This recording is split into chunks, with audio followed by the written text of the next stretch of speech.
Hi, and welcome to the Cosmic Weather Report. I'm Marcella Eversole, and on behalf of Soul Level Astrology and the College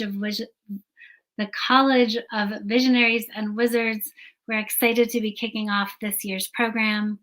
And today we have Mark Borax, who will be talking about the transition from the cat to the dragon. Right now we're in the year of the cat, and we will be moving into the year of the dragon. And the theme is wrapping up the immediate to get to the gigantic. So before we kick this off, I just have a couple of announcements.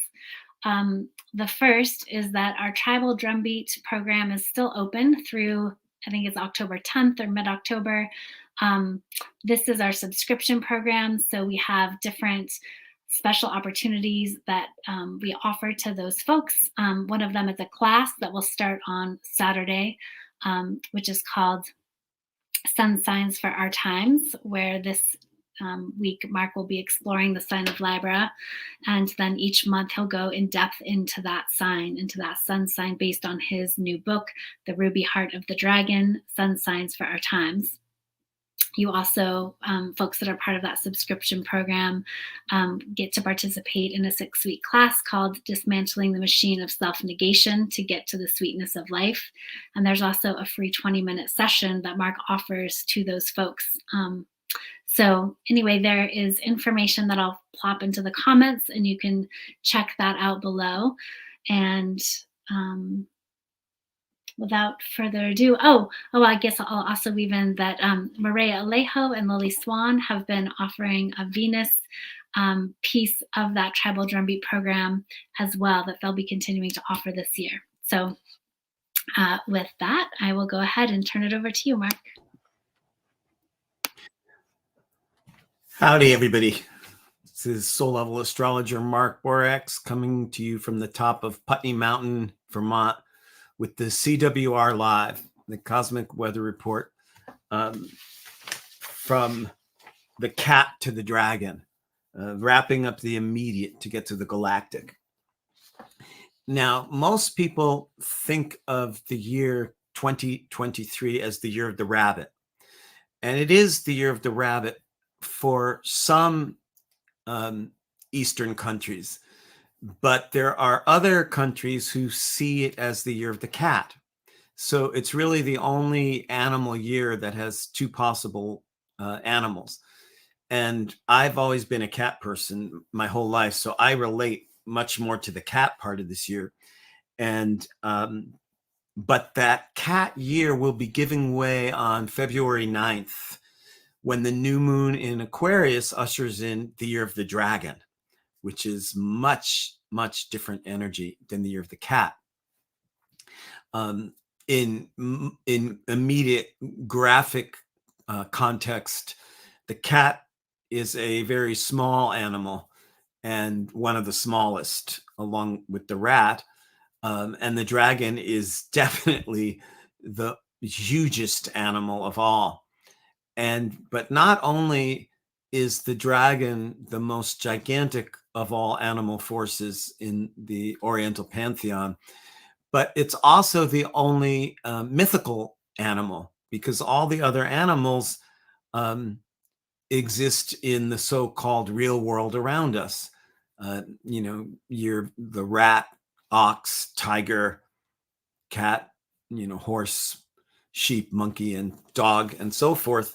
But the dragon exists in another realm beyond the fields we know, which indicates that in the upcoming animal year in February, we're all going to become temporary honorary dragons. And those people that were born in a year of the dragon have this all the time, but emphasized even more in the upcoming animal year, especially because it takes a dragon a lot to believe in itself. A lot of the life path of people born in the year of the dragon is to discover that they actually exist, that the dragon in you isn't just a rumor or isn't just a blurry image or wishful thinking. It's something you have to incarnate, something you have to claim in a very vital, pure, shamanic kind of transformation. And in recent popular culture, my favorite example of someone born in the year of the dragon is John Lennon. And John had a lot of struggling to actually believe in himself, to believe that he was real, that he existed. And this indicates the challenge of the year of the dragon to um, to really recognize that there is something sweeping and uh, and panoramic and huge that is always summoning you. The dragon is the animal that can spread its wings and fly over the common difficulties, traps, snares, and illusions that might block all the other animals, but can't stop a dragon who finds its wings and its will. Until then, a lot of dragons spend their time um, prone in the bottom of a cold, dark, damp cave, forgetting that they can fly. And this is going to be all of us next year. But before we get there, we're still dealing with the year of the cat. And the energy field of a cat is much more intimate, it's close around you. Cats, especially house cats type cats, rather than tigers and lions, are not really tuned into the big picture so much as the immediate environment, which cats are so tuned into that they're one of the most intuitive, instinctual, and psychic of all the animals. So we're in that year now. Even if you weren't born in the year of the cat, you're in the year of the cat. And in this time, we have about 4 months left to go before the cat gives way to the dragon. There's a calling to tune in the way a cat does to the vibe, to what's going on around you, to what it feels like, um, and um, a lot of the cat's power has to do with um, uncovering hidden things and um, and learning how to be in safe places and learning how to hunt and how to play. Cats are also very playful. These next 4 months are a good time to focus on the here and now, to tune into what you feel, what you sense, what your intuition is telling you. If the big sweeping issues of your life um, are challenging right now or problematic, it might be because the time isn't fully at hand for the cat to leap up into the dragon, but that's coming in February. So this is a good time to stay really tuned in to your relationships. Cats are ultra relational beings. They are super tuned into um, what the other is, what the other's bringing to them. Trusting your intuition, especially in terms of if your intuition is telling you to stay away from something or to stay away from someone, um, during a cat year, it's good to listen to that rather than contradict it. And similarly, if your intuition and your reading of the vibe is telling you to go in a certain direction or toward a certain person or thing, it's also good to listen to that. Because as the cat year gives way come February, that cat's very close, personal, circumscribed field of attention and energy and intuition is going to just blow open to the dragon's massive field of attention and energy.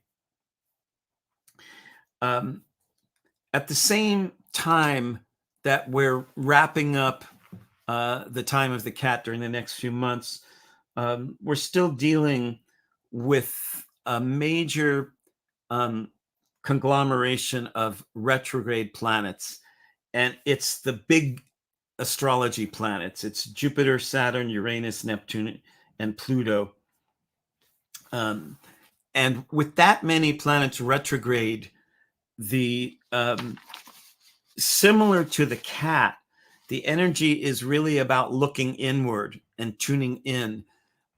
Retrogrades are trying to lure you into hidden chambers, hidden parts of yourself, hidden parts of others, hidden parts of the world. So again, if your energies are blocked on the external, out there in the world, if you're not quite feeling the release and the movement and the freedom that you might wish, that's in keeping with this many retrograde planets in the year of the cat for the next few months. And Marcella, I'm wondering if you have questions or if anybody has written in any questions or comments.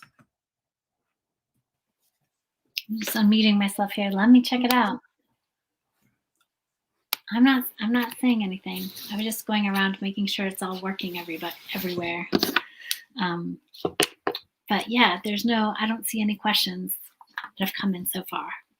Okay, so we've recently entered the season of Libra, and Libra, similar to a cat, is an ultra relational sign, and so especially now during the next month of Libra, you're going to experience the Libra mirror effect, which I write about in the Libra chapter of The Ruby Heart of the Dragon, Sun Signs for Our Times, my new book, which is starting to gain a name for itself and to make way and gather energy out there in the world.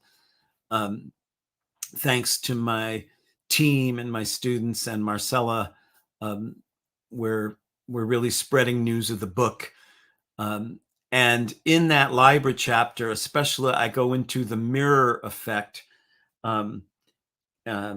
truths in the mirror, the art of turning yourself on, the secret mirror world of Libra. And what that has to do with is recognizing that your relationships, especially your most significant and poignant relationships, whether in a positive or negative way, or in a neutral way, your significant and poignant relationships are always mirroring some part of yourself that that you need to see and understand at that time in your life, but may have a hard time seeing it and understanding it directly inside yourself, and so are being given a mirror of your disowned pieces in the form of the other person. This is the great secret of Libra, and the secret of relationship is that I draw significant individuals into my life, going back to who my soul drew as a mother and a father in this life, and siblings, as well as significant individuals throughout my life. I draw individuals whom I need to be a certain way, or act and think in a certain way, or have a certain vibe that is often trying to show me an undeveloped or unrecognized or uninhabited part of myself. So if, for example, if you draw relationship partners, lovers, who keep lying to you, the truth in the mirror, it's not necessarily, the balance of Libra doesn't necessarily come from that the reason you drew those people who were lying is because you're lying to others. It may come from a deeper reflection which is you've been lying to yourself. You've been failing to recognize that you're contradicting your inner truth. You're overriding your inner voice. And so it's hard in general for a person to wake up and realize they've been lying to themselves. And so one way that spirit works, especially through the Libra channel, is by sending a person to you who's lying to you. And that might jerk you out of having been unknowingly lying to yourself, because now that someone's lying to you, it could seem very unfair. Why did spirit send you someone who's lying to you when you're not lying to them, when you're maybe not lying to anyone? Well, because it's harder to realize what you've been doing to yourself until somebody does it to you. This is the great secret, the Libra Hall of Mirrors, which can take many years and decades and acid trips in order to wake up to and catch yourself at it. I go into more depth with it in the Libra chapter of the book. But here we are in the tail end of the cat, or maybe the hind quarters of the cat. We're not quite at the cat's tail yet, because we still have 4 months left before the dragon takes off. And in the season of Libra, which is ultra relational, in the year of the cat, which is ultra relational, it's a good time to get your immediate personal relations in order, so you don't have to go back and focus on such small nitty gritty things once the dragon takes off in February. And Marcella, do we have any closing words to people before we sign off?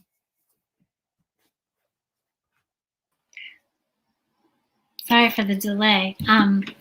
Let's see. Do I have any closing words? I wondered if you'd go into the retrogrades a little bit. I'm actually not sure where we're all at with all the planets that were in retrograde this month, but I really appreciated what you had to say about that in the Cosmic Weather Report. And I'm personally just having that experience of certain aspects of my own nature feeling actually a little more accessible in some ways through these retrograde cycles. And so I'm kind of curious how you see that through the lens of astrology, as to how retrogrades both maybe diminish our energy in some areas but give more access in others. Anyway, whatever you might want to riff on these retrogrades, I'd be curious about that. Yeah, retrogrades are good for unveiling hidden parts of yourself and your life, more than they're good for giving you the green light, the total go ahead into forward movement out there in the world. And so one way to envision a retrograde is like an amusement park loop-de-loop ride, or like maybe part of a roller coaster where you're starting to head in a certain direction, but then before you keep going that way, uh, let's see, you have to go up and around, and then you can keep going. Mm. And so it's like you're heading straight towards something, and then whoop, you're going up, and now you're going vertical, now you're going back, and now you're going around. And then when it comes out of retrograde, you're back where you left off, and you can keep continuing straight ahead. But before you could do that, there's this scoop up where maybe everything seemed like it was in place for you to get somewhere, and yet what you didn't know was there was some missing piece where the you that you were at the time of the retrograde wasn't quite the you that you needed to be to go full speed ahead, because you might have been going to leave a part of yourself behind. And if you can uncover that hidden part of yourself, or part of your relationship, parts of your life, the retrogrades are really invitation to go in before you go out. Wow, that's really cool. Thank you. I thought that was such a beautiful description, because it is true sometimes too, when we have that kind of agenda, things that bring us out of that agenda can feed us and nourish us in different ways that then bring other energy back into that forward motion, whatever that might look like. I'm talking agenda because that's been my big thing the last few years. But that's great. Thank you so much. I really appreciate that. And I don't have any other, I guess I'll just repeat. We're just in the final stages of people joining our tribal drumbeat program. So they just have a few more weeks to sign up if they want to. And it's $35 a month. So it's a really beautiful way to stay connected to lots of people that are both interested in cosmic themes and alignments, but are also interested in personal growth and showing up for each other. So we're excited to launch this new year.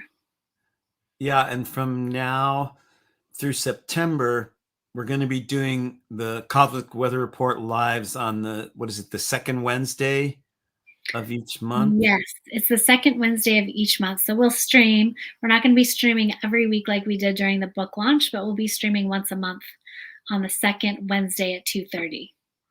2:30 Eastern. And then they're also invited to sign up for that 6-week class, which is starting right on this Saturday. Is that right? Well, so the Sun Signs for Our Times class starts this Saturday, and it's a monthly class that will go for the whole year. So we'll explore that sun sign through the lens of Mark's book, but then also through what people bring into that class space and what Mark feels inspired to talk about each month. And that will be a year-long course. And then starting in March, on Saturdays, there'll be a 6-week class that Mark offers called Dismantling the Machinery of Self-Negation to Uncover the Sweetness of Life. So that will be happening in the winter time, right? The beginning of springtime. And that's also a part of the Tribal Drumbeat program. So great stuff happening this year. Yeah, and my book is still out there in audio form as an ebook and a print book, The Ruby Heart of the Dragon, Sun Signs for Our Times. If you have read the book, please consider leaving an Amazon review because they help our algorithms. And I think we have about 33 5-star reviews right now. And I think if we get 50 5-star reviews, we maybe hit a better algorithm or something. So consider doing that. And I'm always happy to hear readers' impressions. You can email me. You can get my information from markborax.com. I'm still offering readings. We have those classes and the subscription program that Marcella mentioned. Thanks for joining us today.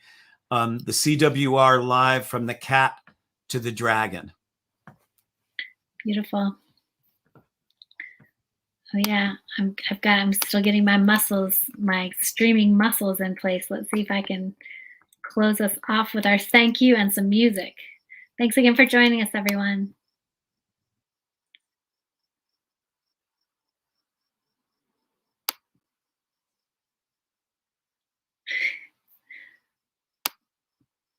Is it? It's not. Here we go.